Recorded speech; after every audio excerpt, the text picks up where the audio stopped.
getting cold. This late in the night. Time to call it a day. Good night, officer. We'll meet in front of the shack in the morning.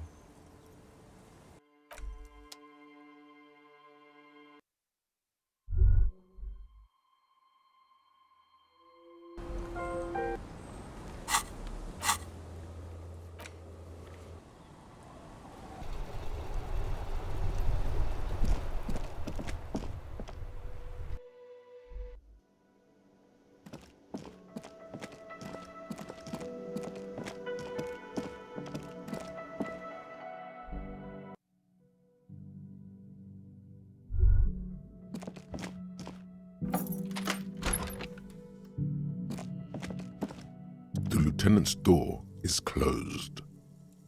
No response. Still no response.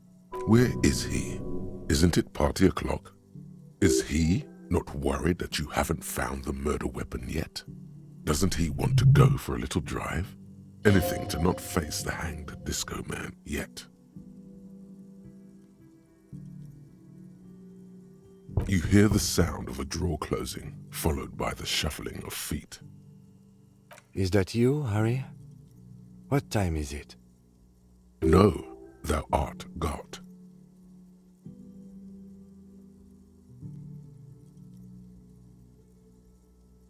Very funny. What do you want?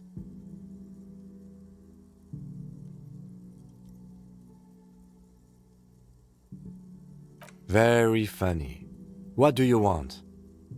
To clear our heads from what? Sleep? Sleep is what he needs most right now. Good night, Harry.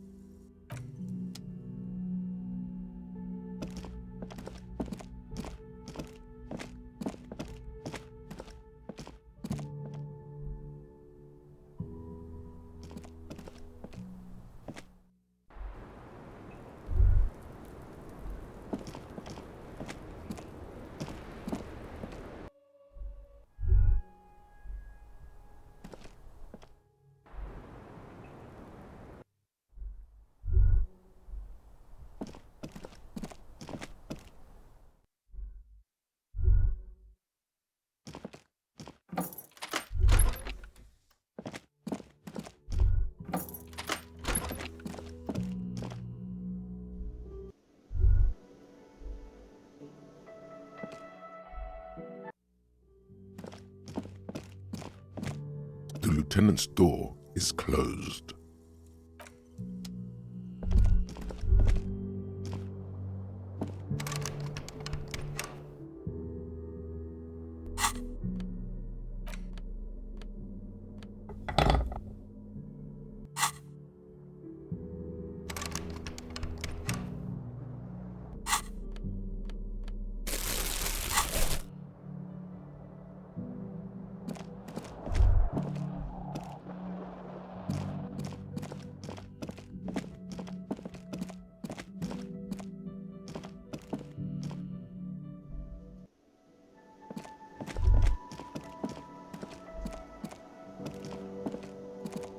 Hey, was there something you needed?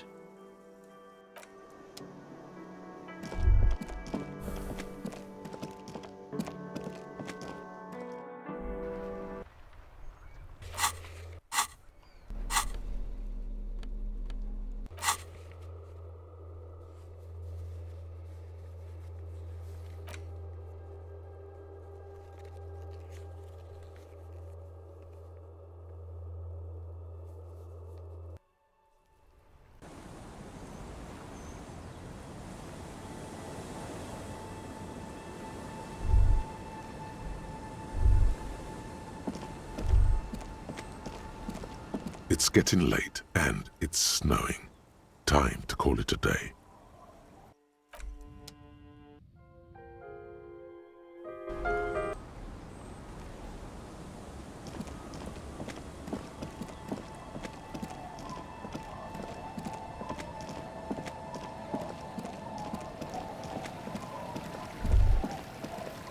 Winter, slow to let go of Rivershore. Flecks some more wet snow from above. The snow falls lazily, making the beach sand paler still. mixing with the rust-colored sewage runoff. And to think, it seemed as though it were already spring. The melting snow seeps through your thin clothes. Grandmothers don't let their grandchildren out dressed so lightly in this weather. At least your hair is protected from getting wet and sticking together. You look around. More winding coastlines lined with abandoned buildings, crumbling piers, salt water lapping at their dark piles, grey and red forgotten city blocks, what remains of the pre-revolutionary effort to gentrify the coast.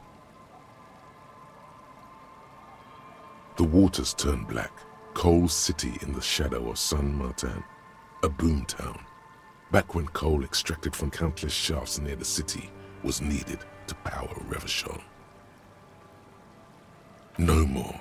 The coal was supplanted by petroleum from the ocean floor and hydropower from the Esperance. Everything crumbled. These days, only the weakest remain in Coal City.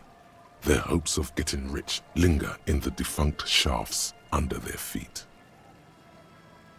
Below the old mines, l'Océan Municipal, Revachol's underground cemetery, Le Petit Rat braved the underground passageways, trying to get to Le Royaume, where the Philippian kings were interred with their doctors and their admirals.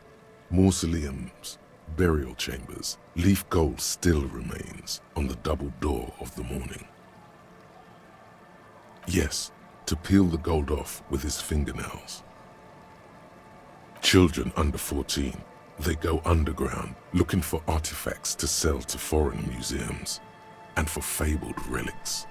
Their parents let them. They go deeper.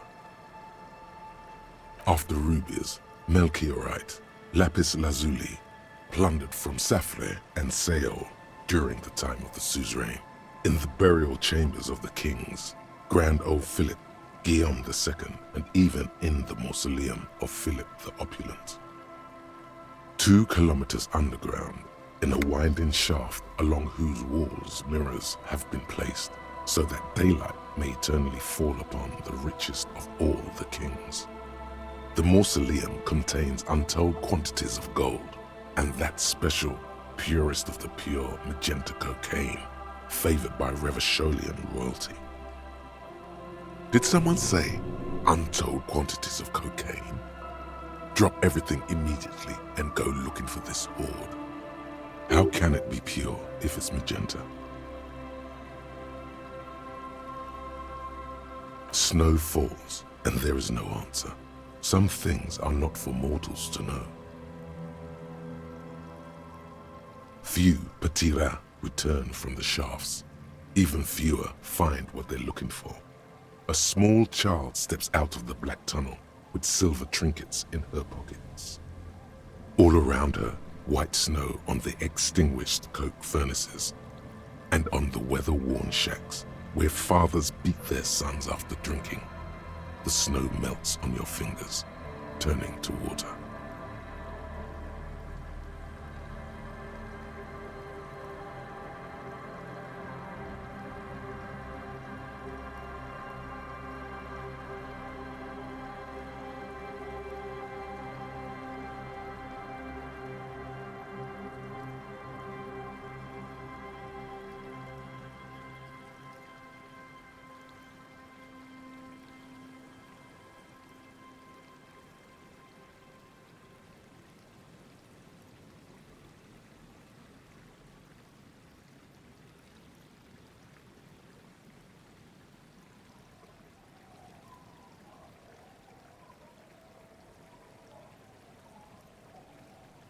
The canal you crossed to get here and beyond it.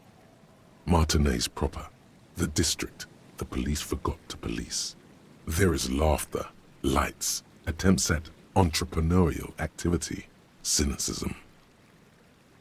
Someone is scraping snow off their windshield at the roundabout, in the midst of which a statue of Philip III serves as a destination for grade school field trips and a fine perch for winter birds. Like all monuments, it's also a warning. 6-story ruins on the south side of the roundabout cast a long shadow over the profligate king. A fenced-off yard. There's a truck belonging to a logistics company parked next to the gate. You've heard about it. Bright light from a building behind the fence reflects off its hood. Clean white light coming from the windows of a clean cube-shaped office building hidden amidst ruins. A secret.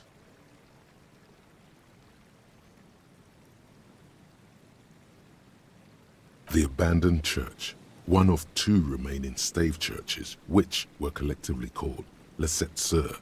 The other 6 sisters were destroyed during the Revolution.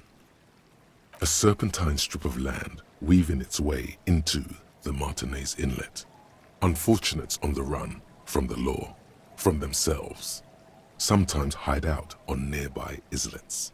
Little dots in the ocean that are occasionally submerged when the tide is high and the weather foul. The remains of a camp on a jagged piece of rock, a tent, old dishes and cutlery, long since abandoned. A hermit crab scuttles among the debris, looking for a new shell. Further out, the lights burn bright on Resurrection, way beyond Martinez, a popular spa destination for ample-bodied Ozon kids with equally ample pockets. Then there's Ozon, but the snow falls too thick. You cannot see that far. The Bay of Reverchon, vastness, great depth, over 1,200 meters at its deepest. Water, air brinier than here. It is crisscrossed by huge cargo ships bearing company logos. Wild pines, Zam, Maurien. And at the farthest reaches of the Bay of Reverchon, the shadow of the coalition warship Archer, on perpetual patrol duty, ready to unleash artillery fire if you were to rise up against the market. You shudder. The raised motorway, 881, separating Martinez from Jamrock. Vehicles whoosh past one another day and night, while those who reside in the labyrinthine alleyways beneath the motorway attempt to carry on with their lives in the snow and the slush. And south of the 881 is the Pox. Was once a park, a place for reflection and recuperation for the patients of the old military hospital. In the 20s, it was used as a quarantine center during a measles outbreak that killed many children. Most everyone has avoided the hospital and surrounding park ever since. The Pox is completely wild now. Evergreen thickets covered in snow and industrial dust. Feral dogs and even wolves roaming in packs. The police try to keep the deepest corners cordoned off. Heavy drug users do slip through and hole up in the old military hospital, hoping to find something to get high on among the hastily abandoned supplies, or just to overdose in peace. A line of motor garages with armored carapaces hunched in the cold. A mechanic is hard at work, patching up bullet holes in the side of a Capri 40. These are the garages of Precinct 41. Snow settles on the roof of the repurposed silk mill. It serves as your station. Shivering RCM personnel hurry in and out of the main entrance. Around you, the snow continues to fall. To the west, the ocean swells.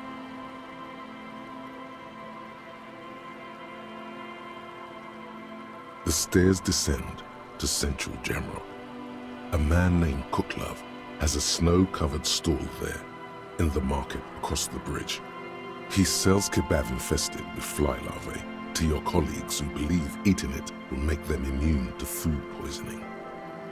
Snow falls on the utility district, the library, the florist, the Sarah Mauritian restaurant that offers homemade wine, and also on the brothels and drug dens and the chop shops of the Zemlyaki. All of this built around a lake that formed in a meteorite strike. At the center of this lake, There is a little ship. There are lights at the bottom of its hull. They are lights directed toward the seafloor, looking for something, like whiskers. A chill comes over you, crawling down your back. The sand under your feet is wet. Somewhere in the south, tarpaulin flap in the wind. Near, snow falls into dark water. She prays, though she doesn't believe. There is a hum in the air. That's all. Layer upon layer of sand, poisoned with industrial runoff, the storm drainage, hidden bunkers, rats scuttle. Someone stuffed a big old polar anorak into a concrete pipe under the boardwalk. It would keep you warm. You would probably never happen across it, but who knows? The spring thaw will come in earnest, just not yet.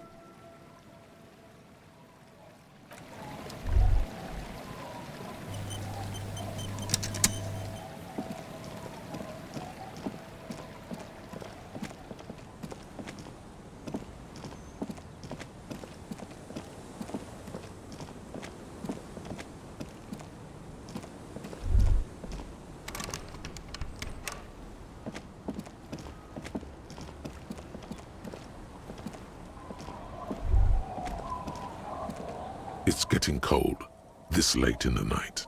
Time to call it a day.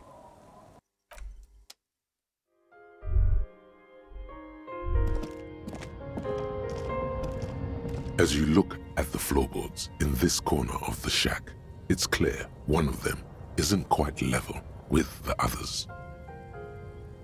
The edge of a floorboard next to it looks scratched. Hollow space underneath the floorboards is dark and damp. You can barely make out the mixture of sand and sawdust below. Nothing particular catches your eye. Looks like more reeds. There might be something hidden inside the sand, though. Something bad. Someone's night thoughts. A last resort. A bad idea. You stick your hand in and start combing through the sand. Dry, not like outside. Fine dust, and then something hard wrapped in paper. A small cylindrical object. You pull it out. A bullet. A 9mm bullet, to be exact, fit for all muzzle loaders of that caliber, like your own Villiers pistol, for example. The floorboard isn't interested. Maybe the washerwoman is. You have enough to confront her with. It's extra ammunition. She's locked and loaded, ready to fight some cops. Holding the bullet, you get the feeling this isn't ammunition against you. It's for herself.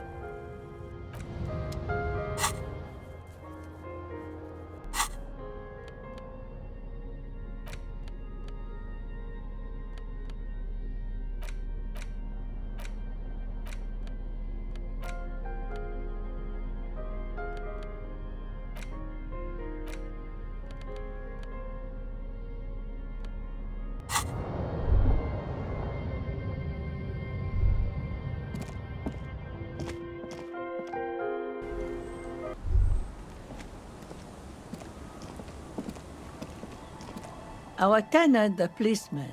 I hope the waves don't keep you up at night. What can I help you with? Damn that girl. And without anger, a long and harsh life has taught her not to buckle under pressure. Gone and hid things in there? She's usually a good tenant, and not a stupid one either. Yes, I let my room to that Ruby girl. As I've done before when she's been in trouble or just looking for solitude. I've made it clear, we welcome all kinds of people here. She came last Friday, left on Monday in a hurry. What has she gotten herself into, that girl? She seems genuinely worried about her previous tenant. She's seen her hiding out from trouble before, but this seems different.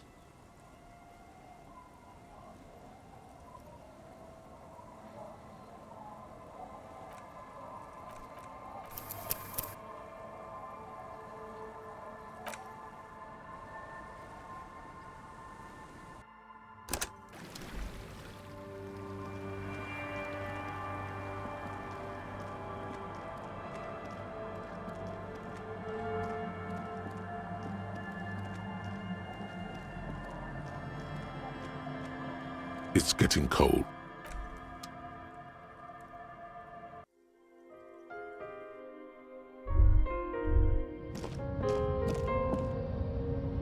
As you look, the edge of a hollow space underneath the floorboard, nothing but something, but you stick a 9mm, the floorboard. It's extra holding the bullet. On the table, you see an old mirror hangs on the wall. You see the reflection of your face in it, such as it is. A regular, clean-shaven police officer. It's time. Time to see yourself as you truly are. It's going to be absolutely devastating, but there's no way to avoid it.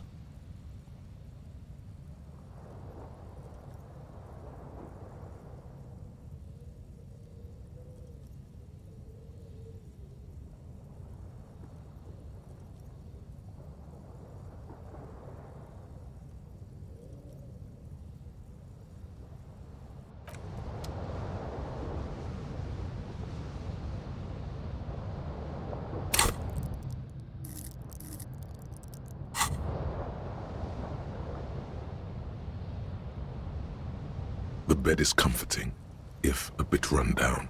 Still, you've earned a rest. The bed underneath you is soft, if lumpy. Waves wash the sand underneath the hut, then grow distant to your ear. In the quiet hum of the organic heater, you fall asleep. Like a deftly cast fishing net, sleep pulls you out of the world and into its dark shore. The rough mesh chafes, tightening around you, it digs into your brain.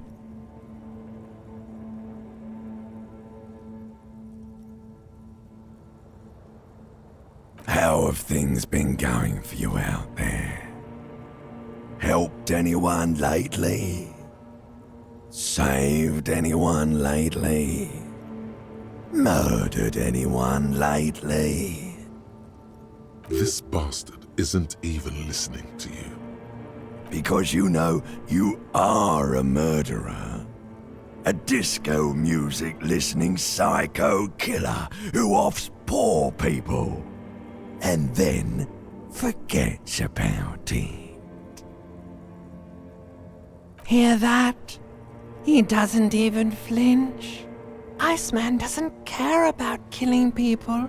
That's nothing to him. Blackwater, under the bridge. The thing he's really scared of is much, much worse than that. Don't tell him, sister. It's too bad. We're trying to help you. All these processes, these tortures, voices and tremors are all just distractions, flares and countermeasures to keep you from the last dream. The worst of them all. The last dream will be total annihilation. Cinders peeling off the fuselage. We won't be there to help you anymore, Harry. We will be dormant. You will be naked and alone.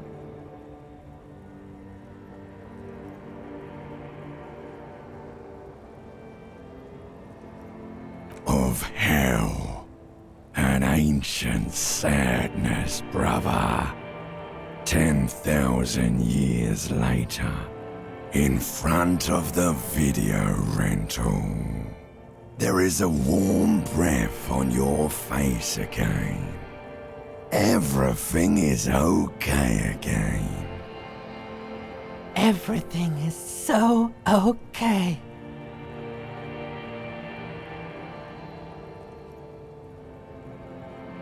Your eyelids flutter open for a moment. When you close them again, you sense the light of the room around you. You're back. In 2 seconds, the alarm will ring. The last thought in your head before waking is, you need to go to the church.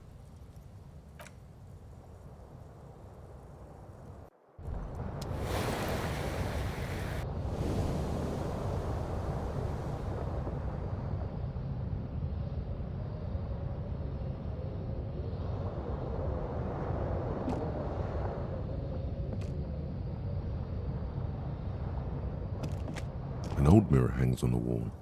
You see the reflection of your face in it, such as it is, a regular, clean-shaven police officer. It's time. Time to see yourself as you truly are. It's going to be absolutely devastating, but there's no way to avoid it.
An old mirror hangs on the wall. You see the reflection of your face in it, such as it is, a regular, clean-shaven police officer. It's time. Time to see yourself as you truly are. It's going to be absolutely devastating, but there's no way to avoid it. What was that? Did you just flinch before your own reflection? The problem is obvious. You simply can't hack it. You're a failure. It's all too much for you. It wasn't enough. You simply don't have what it takes. Look at yourself. You go about with this mopey look on your face, like a dog who's been beaten with an old stick. Hey, it took a minor neurological miracle to get your face to this point. You've let your guard down. Now, the combined armies of pain and shit are streaming through your gates, pillaging your stores, carrying off your women. Oh yes, they're all gone, carried off by foreign invaders because you failed to uphold the most ancient and noble vows. The worst part is, they might even prefer it this way. Now, every night while you masturbate in the ruins of your not-so-great-anymore hall, they're getting pleasured by foreign men with superior testosterone levels and far more advanced sexual practices than your feeble grunt and thrust.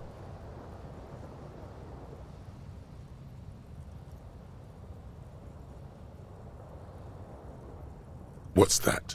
Can't hear yourself over the moans of your women in the hands of foreigners who play them like instruments? Be careful, or they'll wear you like a sock, Harry boy. Yes, it should be awful, because you failed. Failing is weakness, and weakness is awful. That is the way of the world. It turns out you've already been wearing your true face, the face of the loser. The face of he who could not handle it. Now, get out of your sight.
Go. Nice and easy. No way out, little guys. Not out of this jam. There's a cylinder on the ground in which the man is arranging some netting. It looks like some kind of trap. He notices you. Who's there? Oh, the police. Hello, officers. His self-conscious enthusiasm renders his movements ungainly. He looks like your understanding of a scientist. Is that the police? Why are the police here? Don't worry, Gary. I'll handle it. To what do I owe the pleasure? That's sarcasm. He takes no pleasure from your appearance.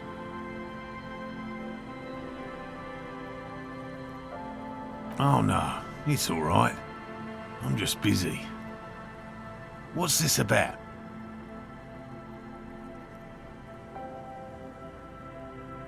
The lieutenant sighs at your flagrant misogyny. The cryptozoologist's companion says nothing, but nods approvingly in your direction. So that's what this is. Lena sent you. Can't say I blame her. We've been here for days. That darn water lock is broken, and we can't go under the 881. You broke the water lock with a motor carriage. There was a billboard in the canal. Not a vehicle. It said Samaran Butter.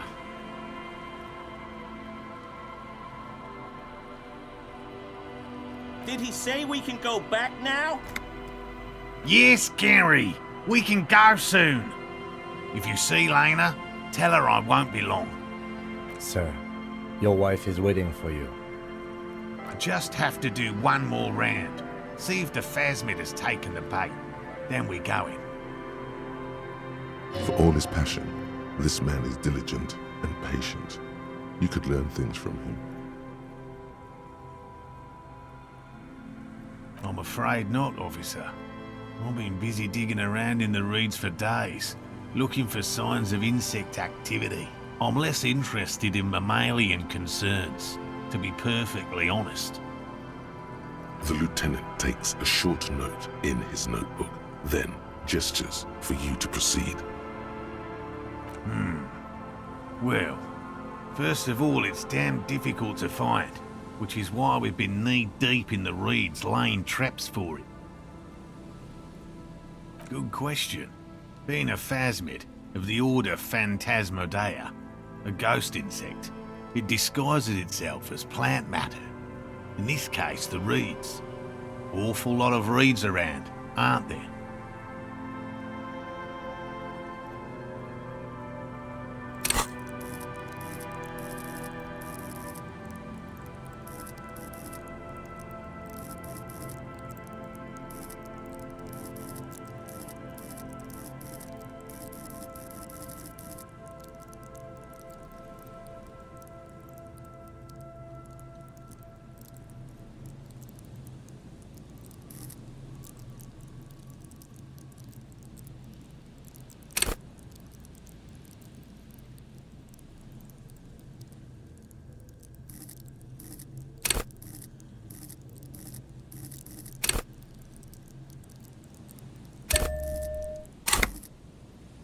And I suspect it may have also developed other specialised techniques to protect itself from predators, or scientists in our present case.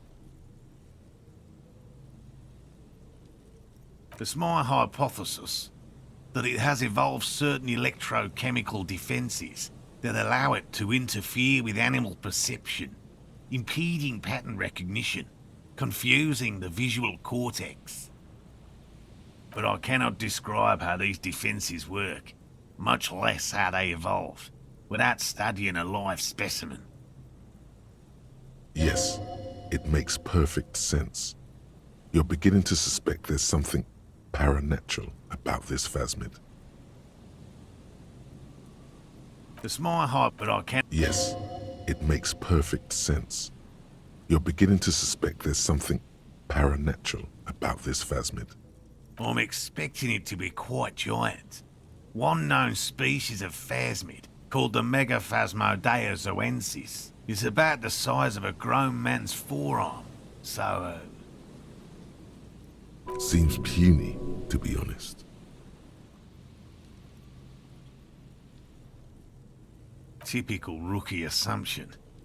Insects are much more sophisticated creatures than those unversed in zoology give them credit for. Even simply catching a glimpse of the Insulindian phasmid would be the apex of of any cryptozoologist's career. But to study it and its defences, find out how it stayed hidden so long, Would be glory itself. very little, I'm sorry to say. No one's ever captured a specimen, so all our information is based on first and third-hand accounts. Not yet. That's what makes it a cryptid. Just out of curiosity, if there's no proof of its existence, how do you know it's real? I know it's real. It's clear that his obsession with the phasmid is driven by something more than the pure pursuit of scientific advancement. By which I mean, I've heard enough first-hand accounts to believe quite firmly that the Insulindian phasmid is more than mere superstition. Yes, the most recent sighting was by a couple of teenagers along the coast here. That's what brought us to Martinez specifically. It's the first credible sighting in several decades. Admittedly, it's an unusual location for this species, but with all the sewage runoff upstream, it probably doesn't matter much anymore. I have to resist the thought such an extraordinary creature is doubtlessly highly resilient. After all, it's generally thought to be capable of parthenogenesis.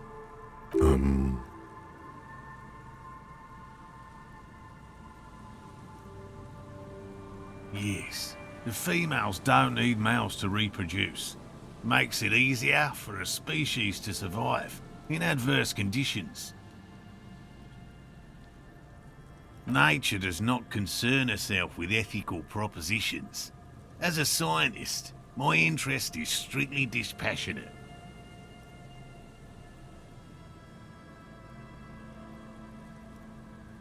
Well, they may not look impressive, but Lena designed them quite cleverly, so I'm sure they'll do the trick. Yes. More than some, he admires this about her. Simple. Attracted by the locusts, the phasmid crawls down the funnel and, having eaten its fill, can get back out. At least, that's the intention. The net isn't a perfect solution, but we didn't want to use anything that might damage the specimen's delicate exoskeleton. Locusts. Nearly all known phasmids are herbivores, of course, but we've hypothesized that the Insulindian phasmid might occasionally prey on other insects. Inside the traps, a number of locusts crawl and tumble over one another in a tiny, chittering swarm. A meat-eating stick insect? Does it pretend to be the reeds as part of its ambush behavior? This seems unlikely. Thank you for your opinion. We have also included plant material in the traps to satiate your skepticism. Not a big fan of skepticism, this one. They'll work, I assure you. The predatory hypothesis, using locusts as bait, accounts for the failure of previous efforts by other teams, which use plants. We have given this some thought. The traps do seem to be deftly and thoughtfully constructed. It's clear the cryptozoologist's wife knows what she's doing. Yes. What? I've just always liked animals and puzzles. Searching for cryptids is a bit of both. He seems reluctant to talk about himself, but he'll open up, if you prod a little. It's not child's play, just because I have to traipse through the mud every so often. He takes the dangers and discomforts that come with his work for granted. But just imagine the unforgiving desert heat he's endured. The wetlands filled with venomous reptiles he has crossed.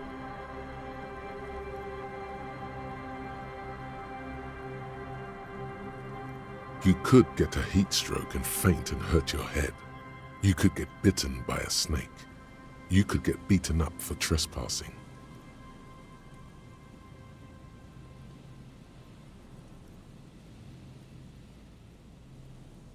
It could be worse. So much worse. It's not... He takes the dangers and discomforts that come with his work. You could get a... It's probably this way of thinking that got you where you are.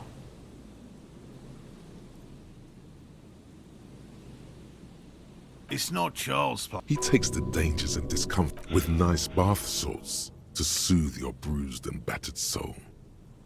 It's not child... He takes the dangers and discomforts that come... You could get... It's probably this way of thinking. It's not... He takes the dangers and discomforts that come with his... Absolutely. You'd never do something like that to yourself. Nope. Real. I know you think one is a respectable profession, while the other is superstition. Everyone does.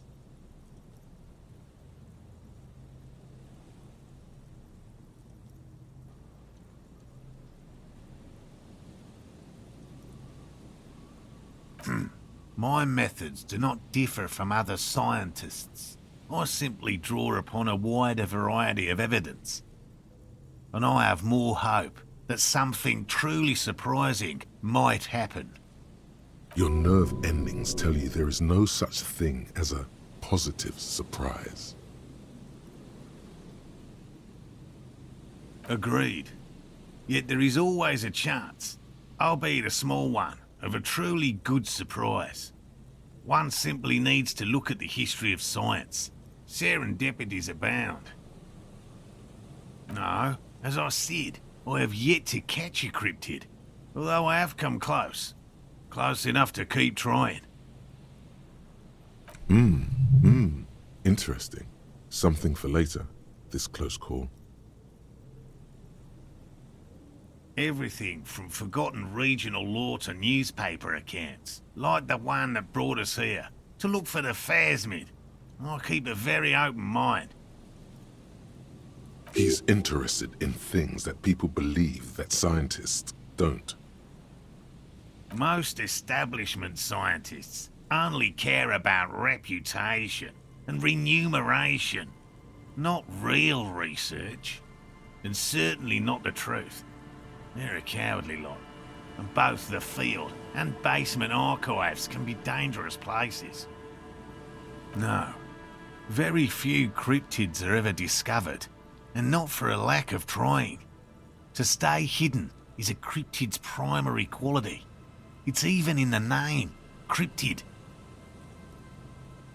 Of the list of cryptids kept by the Cryptozoological Society of Chemney, which is 4,082 items long, about 2,000 have been confirmed as hoaxes.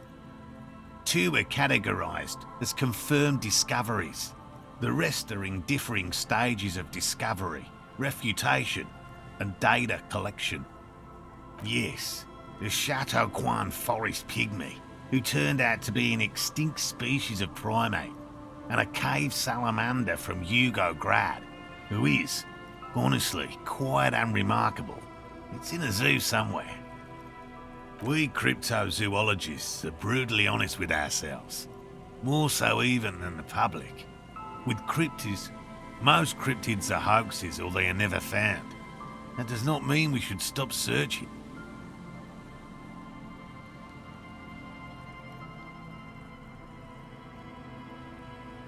In fact, it is 0.05%. Ever more magnificent should our search contribute to making that number 0.075%. He has clearly done his math on this. There is no surprising him or swaying his opinion. No, of the list 2 are yes, we indeed. If our expedition is successful, every paper in the world will report on it. From Revachol to Duchanteau. It will be a zoological miracle. The hair on your arms stand up. Electricity. Sounds like reeds hissing. He has clearly done his math on this.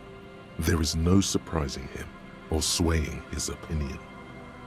No, of the list of 2 are yes, we cryptozoologists are brutally honest. Do you know what the success rate in pharmacological research is? 0.00003% of bioreactive agents have reproducibly beneficial effects. Yet science persists in the search for medicine, as we persist in our search for new species. He has clearly done his math on this. Yes? All right. What cryptids precisely? I usually discuss these things with specialists, so I don't know what. We would have to discuss. He wants to say. You need to ask him about specific cryptids. Cryptids you've heard about from Lena or his friend Gary. He won't just talk.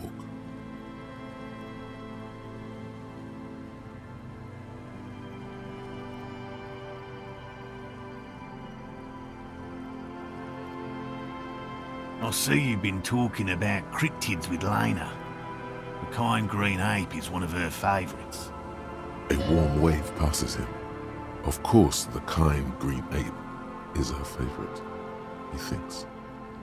We travelled to South Safra to look for it once. Gary and I got stuck in a rainstorm though, and had to spend most of our time there in a little village. The search was fabulously unsuccessful, but the people were very nice. I'm glad they didn't understand what Gary was saying about them. What? South Safra? They're just on a different rung of the ladder, Morel. I had no problem with them. Really? You kept complaining about how dirty everything is. We digress. They're a nascent culture. I just didn't feel comfortable. And let's change the topic, okay? Talk about your critters, or whatever. Yes, back to cryptozoology.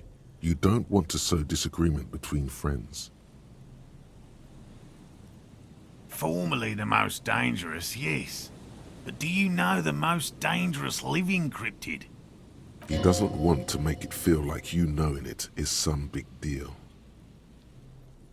The most dangerous cryptid is a carnivorous ruminant, known colloquially as the dread moose. Yes, the dread moose subsists entirely on flesh. It has even been known to dig up fresh graves in search of sustenance. Human remains have been found deep in the forest, torn apart, then trampled into the mulch by large hooves. Infer from that what you will. Just like an ordinary ardent moose. You can't. That's what makes it so dreadful and hard to identify. A moose that looks like any other moose. What's going on here? He's kidding, right?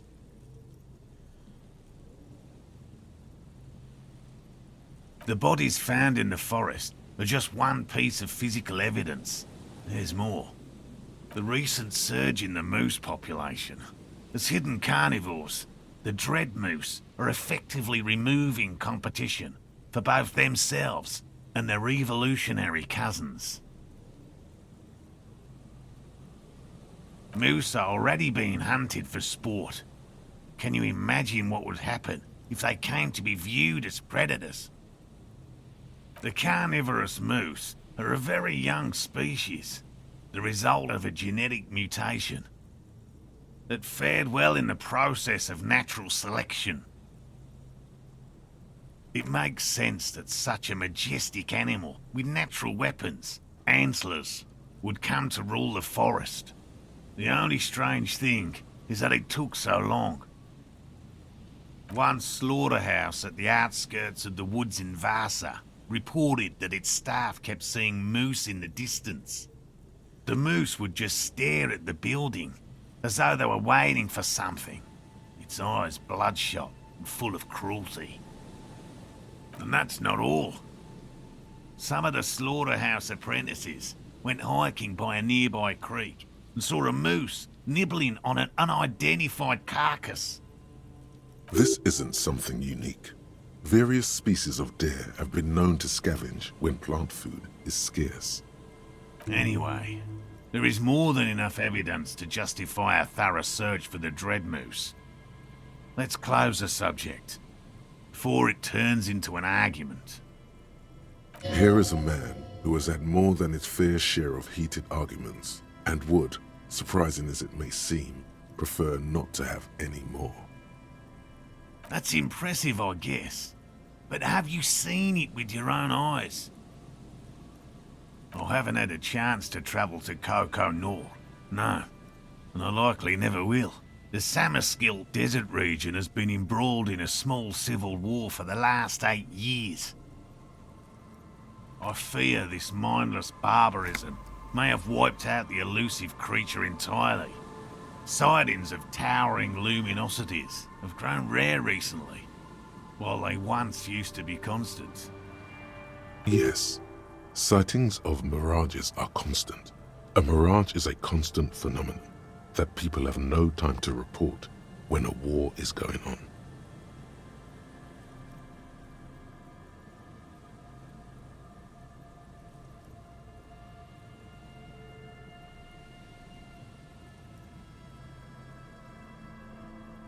It remains unclear what this has got to do with you seeing it, as he was inquiring before. He was just being defensive.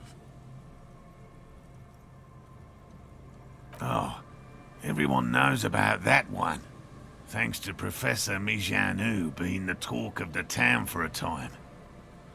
A bit of jealousy there. He'd want that glory, truth be told, even if he'd have to inject himself with bacteria to get it. Although, probably because her life ended as a result of her work in Gutler, no one remembers her contributions to the search for the Nong-Ok. A flightless cursor owl found in the Seminine Isles. Its long legs permit the Nong-Ok to run faster than any other avian, perhaps any other animal, who knows. When it's not hunting its prey in this manner, the Ok hangs from tree branches, like a bat, waiting to dive on hapless prey below on the jungle floor. Bijanu liked extreme animals, you see. One of the few figures of the academic establishment I respect. Really a shame she disappeared. Oh, decades ago. In the 30s. I didn't know her personally, of course. The chasm of academic pretension still stood before us, even though she had unusual courage for someone from the other side.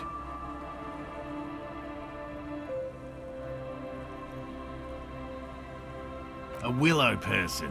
It's a long story. One non-specialists would find rather dull. Willow people?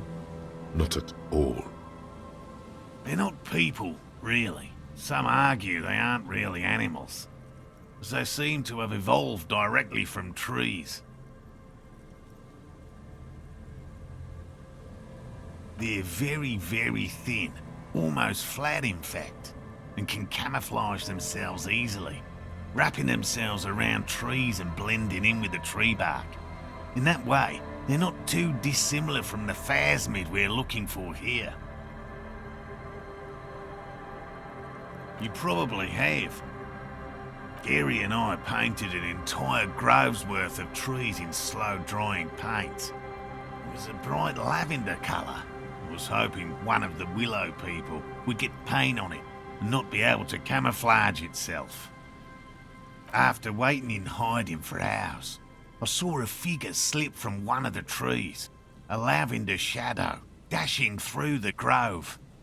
I chased it with a net. Not very elegant. You can't be elegant in the field. And, well, it was faster than me. A lavender shadow. I know you think we were snacking on funny mushrooms. It's easier to mock someone than to admit that the world might be more interesting than you've imagined. Furthermore, I'm not saying it was a confirmed sighting. I'm painfully aware of what goes into verifying such things. There is a serious possibility that I saw a squirrel or a trick of the light. I am my own harshest critic. He makes it a real point here to sound falsifiable.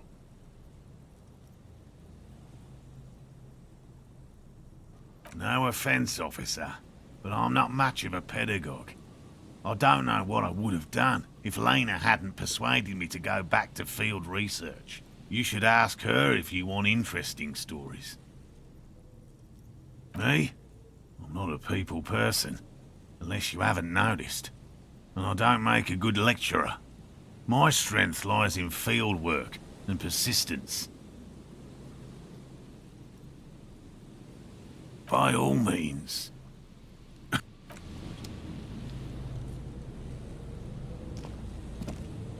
Hello, I'm Gary. How do you do, officer? Yellow man. I mean, officer. The lieutenant raises his eyebrows slightly and takes out his notebook. Yellow man. Interesting. This is something to ask him about, after a little probing first. I'm just waiting for my friend Morel to finish up with his insect traps so we can return to civilization. I like nature, just not this bloody coast. It's mostly drunks and degenerates that come here.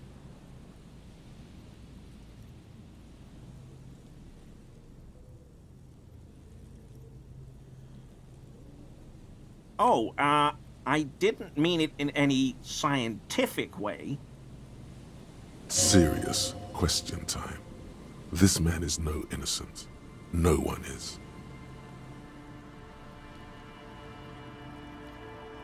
Oh, so that's what the RCM in Martinez is about. Great. Great to hear someone's finally taking care of that. So you do know something about it? No. Nothing. He was some kind of mercenary. But everyone here knows that. I'm just glad to hear you're looking into it. That's all. He's not feeling very comfy in his clothes, is he? Strange. He didn't kill him or anything, but there's something going on here. My mug? Why would you think that?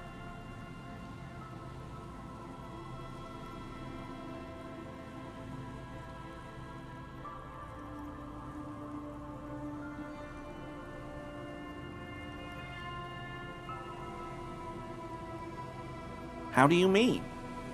Forgive me, officer, but we've only just met. He is trying to avoid lying to you outright, in case you really have been to his apartment. He's trying not to look afraid, because that would be incriminating. Yet, he is. Okay, I admit it. I threw the mug away in the trash container behind the hostel. I know I shouldn't have, and I am very sorry, officer. You're not going to find me, are you?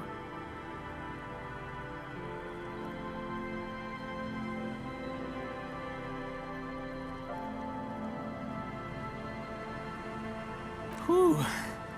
Thank you. You won't regret this. I won't use another man's property to dump my garbage ever again. I don't know what got into me, really. Work has been stressful lately. Damn Koiko's price dumping us out of competition. What did you do, Gary? Nothing. Just answering some questions. Helping out the law. Here we go. Start pumping that sweet info. I know a guy who works with the trash collection services, CS Municipal. He gave me a master key for the trash containers of Martinez. So I can use the Whirling's trash compactor to store my own stuff. Garbage disposal is expensive as hell. The damn Chimeans run it like a mob. I'm sorry, okay? I thought I could cut costs. I shouldn't have.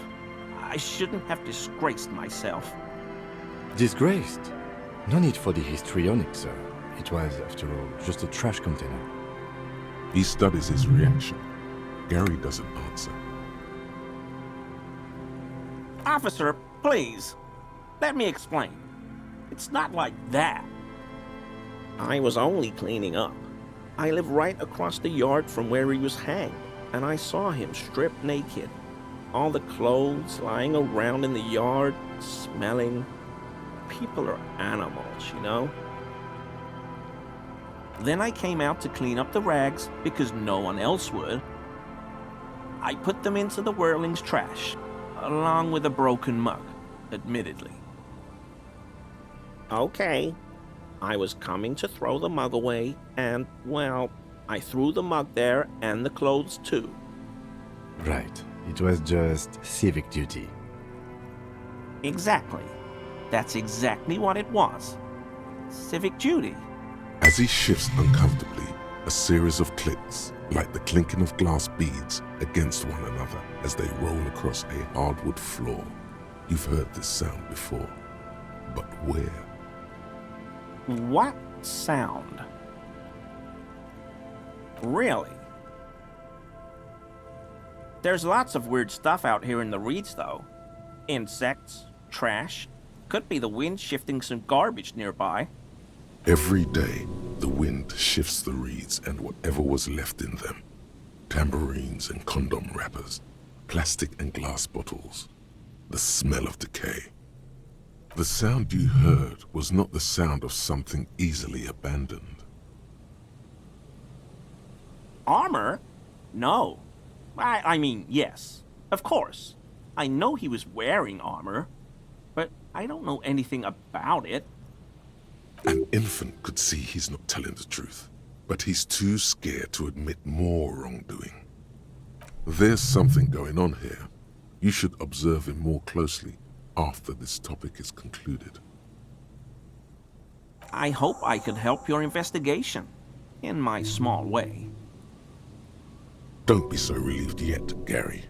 This bad cop may have been in your apartment, admiring your mug collection. Perhaps a little intimidation? No. I help Morel with research sometimes, and I've learned some things along the way. But I don't usually go in for picnics like this on my own. What does he do then? This feels like a good opportunity to dominate him. Oh, this and that. Officer, I would never. I just didn't want to bore you with unnecessary detail. I work as a special courier. You know, urgent deliveries, overnight deliveries, deliveries to out-of-the-way locations. Oh, I don't know the contents, officer. Part of my job is discretion. He's trying too hard to seem untroubled by your question. The rigidity in his posture gives him away. What do I look like? A pansy? Besides, that kind of cavorting goes against the community values that would strengthen our city. You're a simple cop asking a simple question. He can't beat around the bush much longer. No, that's far too dangerous. Besides, dealing drugs isn't for people like me and you, officer. No, nothing like that. I leave that to companies with hundreds of years of tradition in arms manufacturing. No need for an amateur like me cutting in. Okay, fine. You got me. I'm a special topping pie delivery courier. You heard me. I deliver topping pies. It's temporary. I'm looking for another job. Not many jobs for good men out there these days. They're wheat-free and vegan and huge. He's thinking of a way to gain some advantage from his embarrassing situation. That's basically it. I'm a pie delivery man. How about we change the subject? Yum. Did someone say topping pie? Sure. If you want, I could get you one for free if we ever meet in the city, officer. Wheat-free. Just ask me later.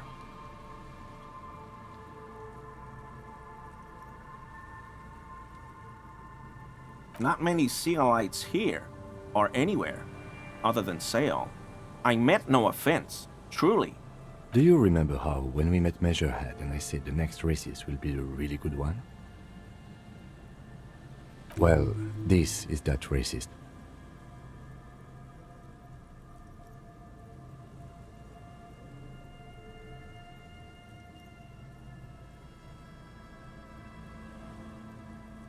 Hey, man, all I meant was there are not many Sealites around here. I'm just stating a fact. No problem at all. Not many Seal... Do you remember how, when we... Well, this is that racist. Hey, man, all I meant was there are not many Sealites around here. I'm just stating a fact. The lieutenant looks up at you, almost sadly. Oh no, nothing like that. Definitely not scheming. Not many... Do you remember how, at any rate, this is our third lucky racist? Hey, man, all I meant was there... Oh, yes, of course he is. I was just speaking about his... connections. Let's change the subject, okay? Sure do, officer. His eyes narrow slightly. He's wondering where this is going.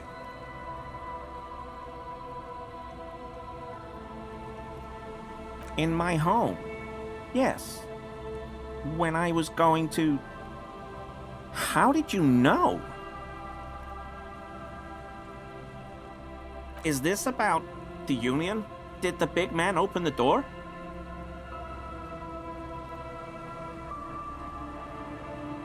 So you work for Everard Clare? Officer, please tell him we're good. No, tell him I'll make it up to him. What have I done? He'll send the muscle after me. As he lowers his tone, he hunches his back.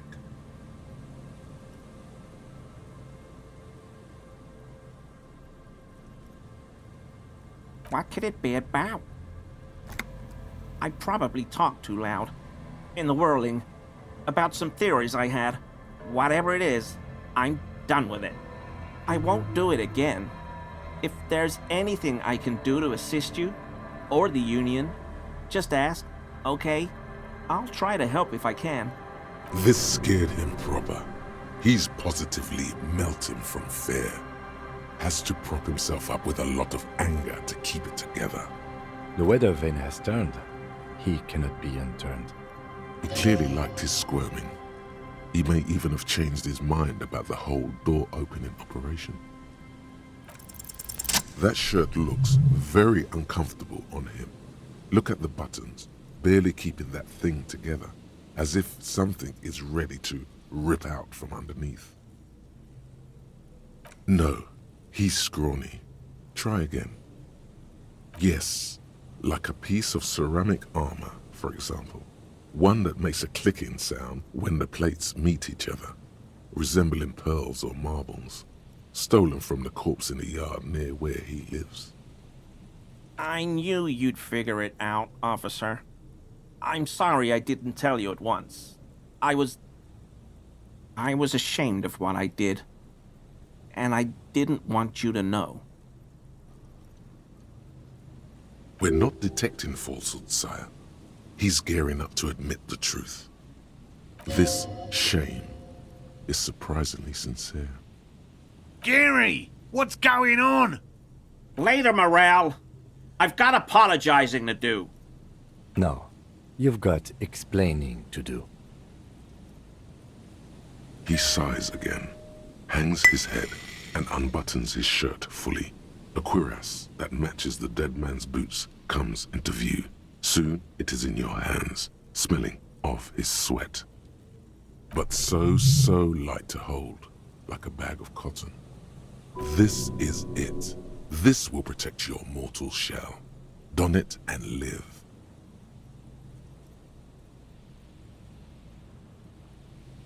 Everyone was picking those pieces off him, and I was watching them do it. And they'd scattered his clothes all over the yard. Everything was smelling. So I went there to take out the trash and started cleaning up.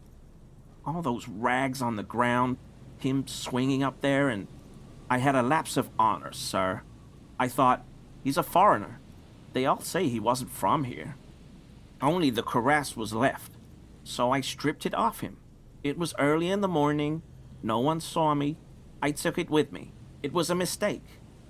Had I known it'd give you guys trouble, I wouldn't have... Fuck. It's okay. It was a loose end, and you are tying it up now. I'm so fucking sorry I called you Yellow Man. Seolite officers commanded the suzerain's navy. Most of them sided with the king when... They were thoroughly conservative men, he realizes suddenly. It's difficult to say what the lieutenant thinks of this historic apology. His face does not belie emotions. Because I was weak. I should have told you the moment I saw you, but... The hell, Gary? You in trouble? I'll explain later. I always thought it was the Union, but I sure as hell won't go around saying that anymore. You have my word. I don't know, and I won't be running my mouth on this subject anymore. This is all he knows. Yes, absolutely. I will never do anything like this again. I won't mess with Mr. Clare either. You have my word.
always a pleasure to see an officer of the law. I mean, officers.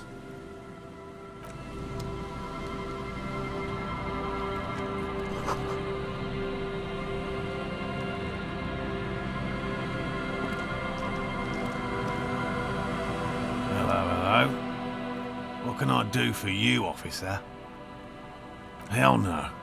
I had no idea. And I'm still cross with him, to be honest. It's not like him. He's got his quirks, but dishonesty, disloyalty are not one of them. Thanks. He's still glad his friend stood up for him. By woman, you mean my wife, I assume? I will return to her. I can't leave before we finish with these traps.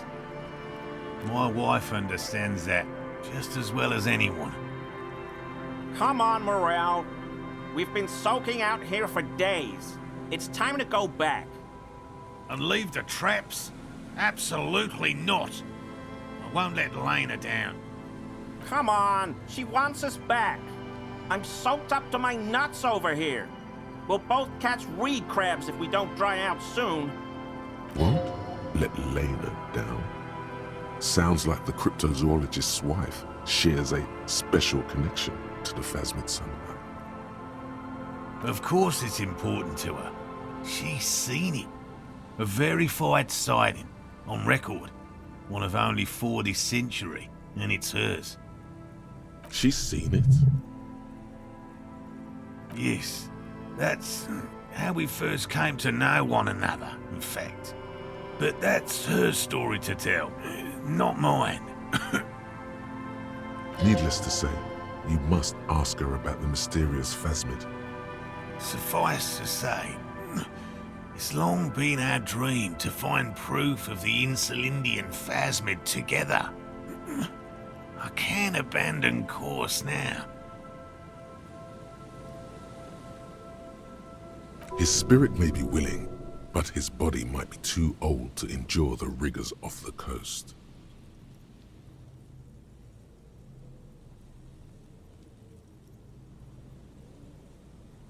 No. The traps need to be monitored on a regular schedule. What would we do if the Phasmid were to starve while we were sipping tea at the hostel? He's dead set on this. I could go for some trap setting. I didn't expect you to take such an interest in our work here, officer.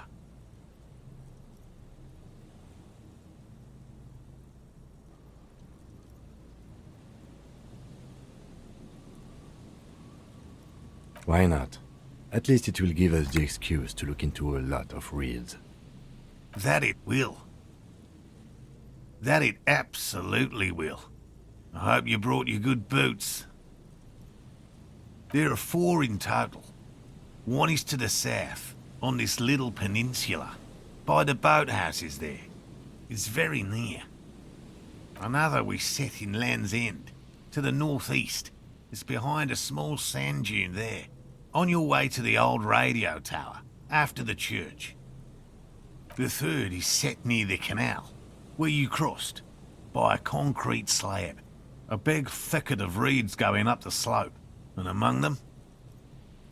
You should check at least one of those before returning to this one, since I just said it.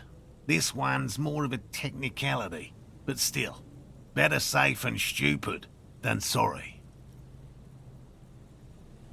Bring it to me at once. Just make sure the trap is closed tight. He's not comfortable with the possibility that you'll claim the find, but he's lying about this even to himself. That's highly unlikely, officer. But in the event you do, I'll spray you with a pheromone mixture I developed. Did you hear that? Pheromones. You were right about the teenagers. Oh, I doubt there is any connection there. Anyway, these pheromones will attract the insect to you, or at least prevent it from bolting at the sight of you. It's quite potent. Should last you about a week.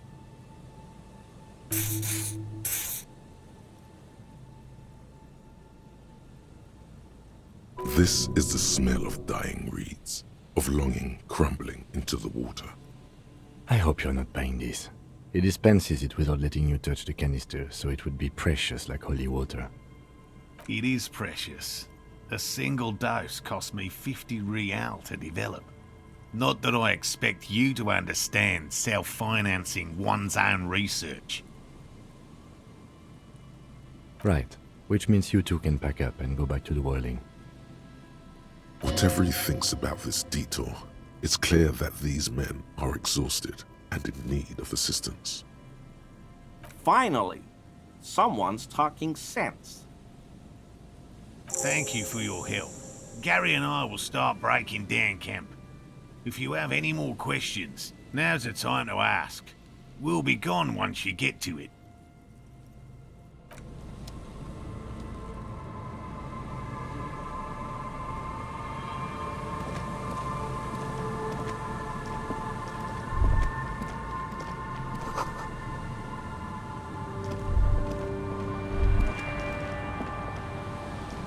A metal and plastic contraption bobs up and down amidst the trembling reeds. At first, it just looks like trash, but if you look closer... That, over there, must be the boy class you told us about. The one she hid her passport in. We should take a look. Cold, air, tendons, snapped the cords keeping the boy in place. A little longer and it would be floating somewhere out in the open sea. Moves across the water, leaving no traces. You're cold again, as always. Splendor.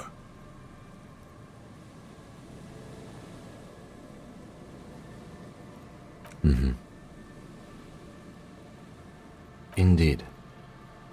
Let's see what's inside. The boy is not tied to anything.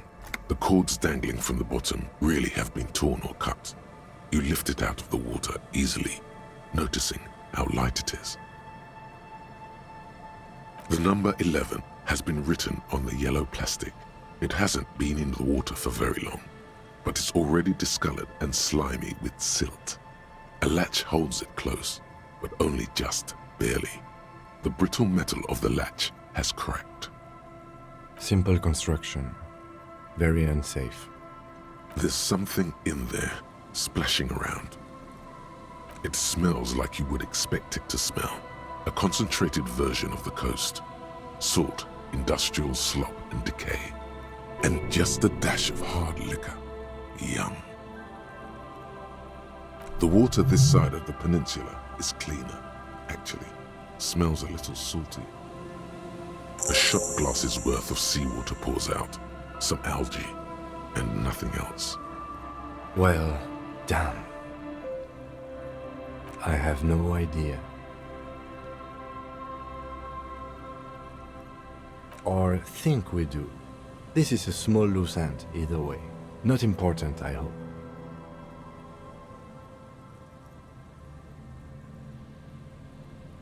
That may very well be the case.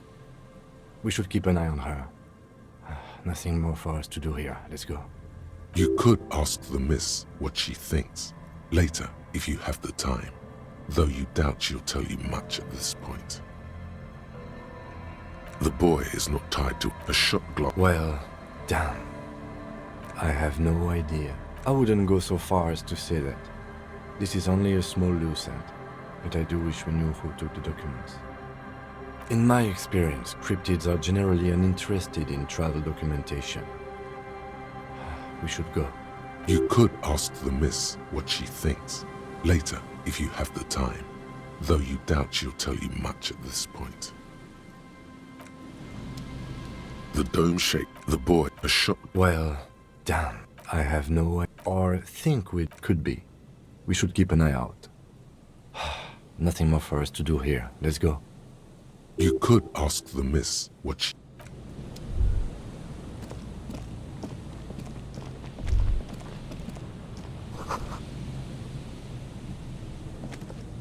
Hello again. Very generous of you to help us out, officer. I can't wait to get out of here. We'll be on our way soon. Thank you again for lending a hand.